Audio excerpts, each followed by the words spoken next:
What's up, everybody? My name's Matt, and I am so glad to be here to spend another week starting the party with you. So to kick us off, let's talk about one of my favorite YouTubers, a guy who is definitely a party starter, someone you know, Mr. Beast. Now, how many of you love this guy? See, Mr. Beast has become famous for his giveaways. For example, did you know that one time he opened up a free car dealership? One day, he walked around and gave $20,000 each to different unhoused people. One time, this guy went into a restaurant, ordered water, and then tipped the waitress $30,000. He once gave away $1 million to people, but they only had 1 minute to spend it. And one time, he offered a McDonald's worker $100,000 to quit his job. See, the list goes on for days. He's got over 120 million subscribers, and it's growing every single day. And that's because we love seeing other people win unexpectedly. We love the idea of generosity. Now, when most of us hear the word generous, this is what we think about. Mr. Beast giving away a private island, which he actually did one time. But the truth is, most of us don't have the resources to demonstrate that type of generosity. I mean, for me, I don't have a private island to give away. That's not within my ability. But even if we don't have a bunch of extra money to be generous with, we do have things like time and encouragement, and kind words, and even our talents that we can freely share with other people. But if you're anything like me, it's easy to let your thoughts on generosity be just that, thoughts. How often have you thought, I should help my friend with that, or I could probably encourage my siblings right now, or I have some time to help my teammates with this skill, but just when you could, you don't. For whatever reason, we just aren't motivated to act. So can we just be real for a few seconds? I think sometimes what keeps us from being generous is fear. We're afraid that if we help someone else win, we'll lose out on something. And we want to get ahead.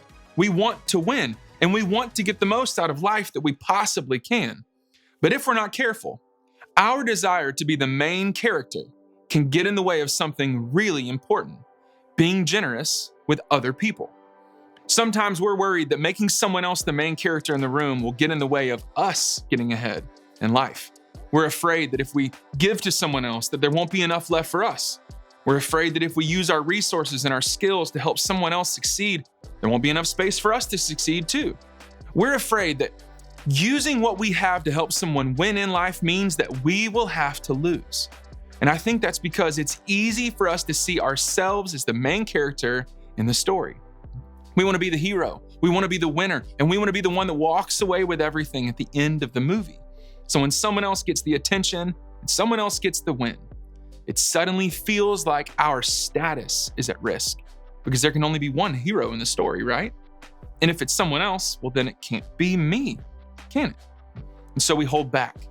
We don't always use what we have to give to others. We don't always make an effort to help others win.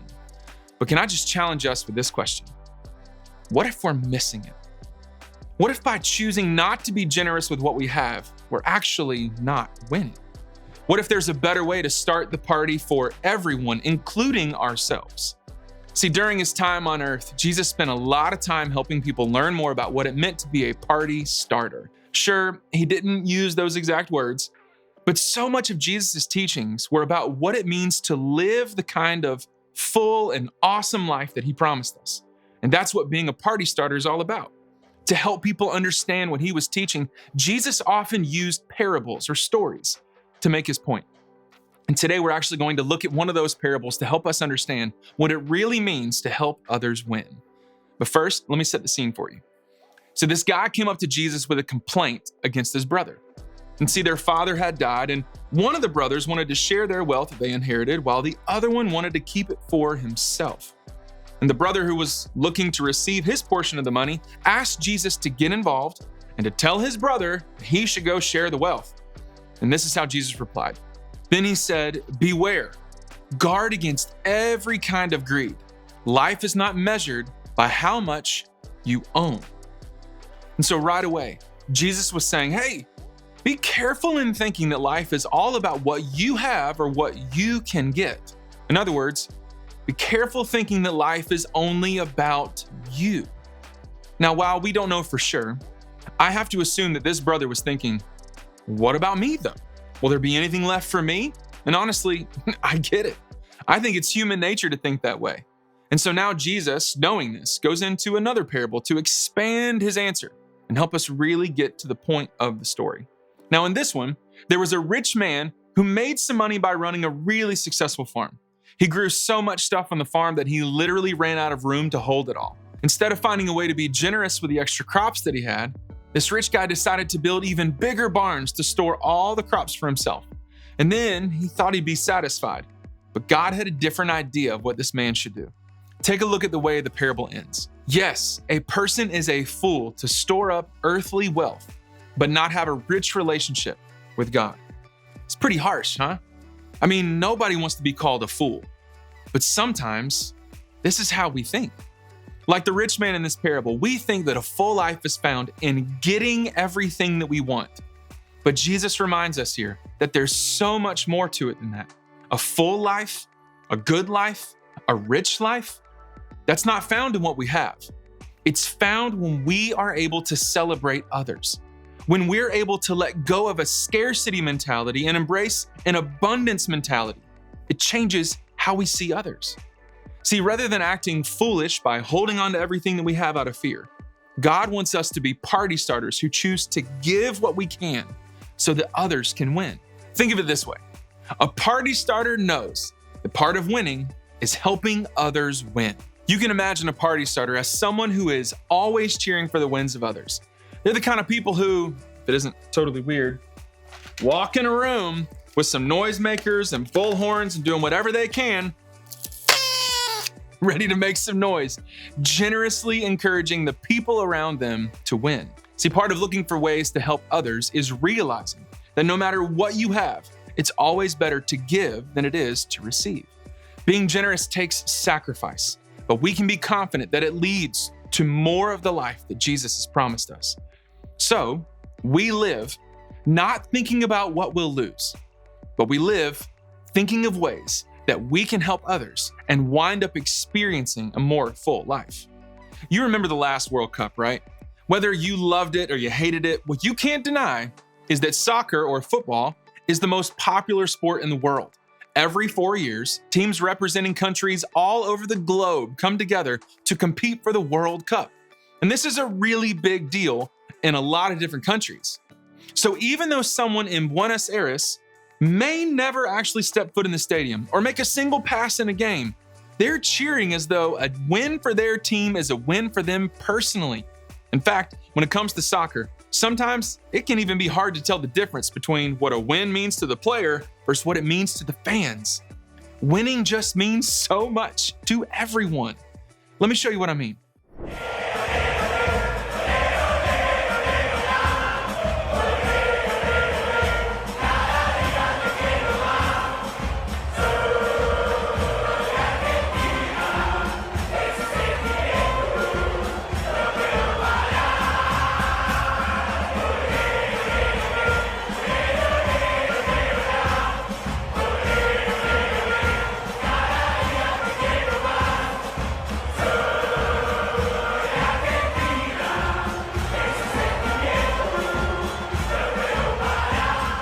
I can almost guarantee that all of those people celebrating the win of their team felt like they won too. People get really hyped for soccer. But the point is that when someone else wins, we can see it as a win for everyone because we aren't competing against each other, we're on the same team. One of the first Christian leaders, this guy named Paul, he wrote something about this same idea in a letter to his friend Timothy. Look at how he explains the way the followers of Jesus should practice generosity. It says, tell them to use their money to do good. They should be rich in good works and generous to those in need, always being ready to share with others. By doing this, they will be storing up their treasure as a good foundation for the future so that they may experience true life. This is what it looks like to be a party starter, to use what we have to be generous and doing good for others, to share with the people in our lives who need it, to help someone else win without the fear that we will lose. Because as God promises, when we're generous with what we have to give, that's where a true full life is found. Every act of generosity reminds us of how generous God is. And that is one way that we see God at work. So remember, you have what it takes to be a party starter. You have time, you have encouragement, you have talents, and you may even have money to be generous with right now. You have what it takes to help someone else win. And a party starter knows that part of winning is helping others win. So, how can we begin to put generosity into practice this week? Well, start by paying attention. Look for ways that you can help someone else win. And what do you have to give? And who is around you that could benefit from your generosity? What would it look like to change your perspective on what winning really is? And then do just one thing to help someone else win. Don't let your generosity end with just a thought. Instead, put that thought into action by using what you have to help someone else win. Just to get you thinking, here's some ideas. Spend some time with a younger sibling, real time, where you genuinely pay attention to them and take an interest in them. You have no idea the kind of impact that would make. Or you could be generous with your compliments. Don't keep your kind words to yourself, either in person or on social media. Share them. Or donate some money to a cause that helps people. It doesn't have to be a lot. Just the act of giving money will be great for your heart. Or you can let someone else have the spotlight sometimes. Resist that urge to one-up them or to be as funny as them in a moment. You can let them shine. And you can keep talking about ideas like this in your small group. And finally, cheer for someone else. And I mean really, really cheer for them. Be the biggest supporter that you can possibly be to help them win in ways that matter to them. That's one of the best ways to be a generous party starter in someone else's life. Because you know that their win, it isn't your loss. In fact, it's your win too. So remember, a party starter knows that part of winning is helping others win. And one of the best places to start is in your small group. Your group is your team. You're there to support each other, to cheer each other on, and to win together. So now as a small group, take some time to talk through what it means to help each other win. In fact, when you head to group, think about this question to help get you in the right mindset for the conversation. What's one thing you have to give to someone else?